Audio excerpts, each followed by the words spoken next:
ये जो बैठक चल रही है आदरणीय बहन कुमारी मायावती जी के दिशा निर्देश पर, ये बैठक हर पूर्व में चल रही है। यहाँ ही नहीं, आपका जितना विधानसभा है हर विधानसभाओं में बैठक चल रही है, इसी समय चल रही है। सभी लोग 11 बजे का टाइम देते हैं, 12 बजे से शुरुआत हो जाती है। चाहे वो आलापुर हो, अकबरपुर हो, टांडा हो, कटेरी हो, यहाँ आपका कादीपुर हो, हर जगह बहन जी के संदेश को पहुँचाने का काम किया जा रहा है। बहन जी अपने समाज के लिए क्या संघर्ष किया है। बहुजन समाज पार्टी बनने से पहले मान्यवर साहब DRDO में बहुत बड़े अफसर थे। उन्होंने बाबा साहब के विषय में जाना, उन्होंने ये मिशन शुरू किया और हमारे समाज की क्या दुर्गति हुई है बाबा साहब के बारे में तो आप लोग जानते हैं। सब कुछ कुर्बान कर दिया। बाबा साहब तो बहुत बड़े बैरिस्टर थे, उनके पास बहुत सारी डिग्रियां थी। इतनी डिग्रियां थी कि 4-6 गांव के लड़के अगर मिला दें थोड़ा थोड़ा करके तो भी नहीं होगा, क्योंकि यहाँ तो कोई किसी के पास डिग्री ही नहीं है।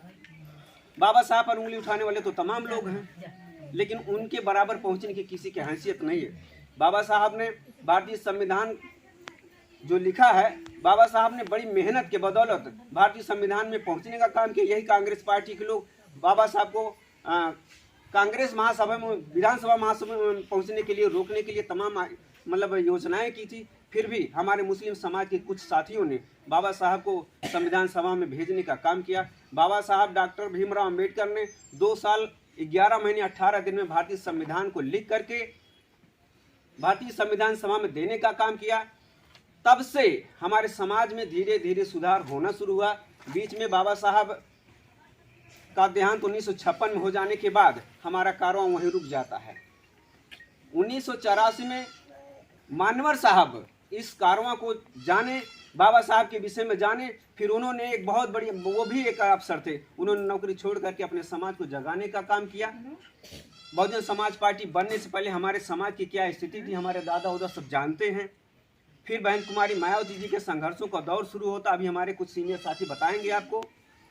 बहन जी जब सरकार नहीं बनी थी तब अपने कार्यकर्ताओं के लिए बहुत कुछ झेला है। गली मोहल्ले में जा करके आदरणीय बहन कुमारी मायावती जी ने, तब आज की महिला अगर रोड पर निकलती है तो उस गांव के लोग जानते हैं क्या कहते हो, तो बड़ी नेताएं भाग रही, अरे तो है खराब है ये तमाम आप सब कहते हैं। उस दौर में जब पुरुष नहीं निकल सकते थे तब बहन जी ने निकल करके अपने समाज को जगाने का काम किया। उस समय बहन जी ने क्या क्या नहीं सुना होगा, किसके लिए, सिर्फ अपने इस दलित शोषित समाज के लिए। आदरणीय बहन कुमारी मायावती जी ने शादी नहीं की, जब शादी नहीं की तो परिवार नहीं बसाया, बच्चे नहीं हुए, तो अपने समाज के लिए बहुत ज़्यादा बलिदान दिया है। उत्तर प्रदेश में 4 बार की सरकार बनी।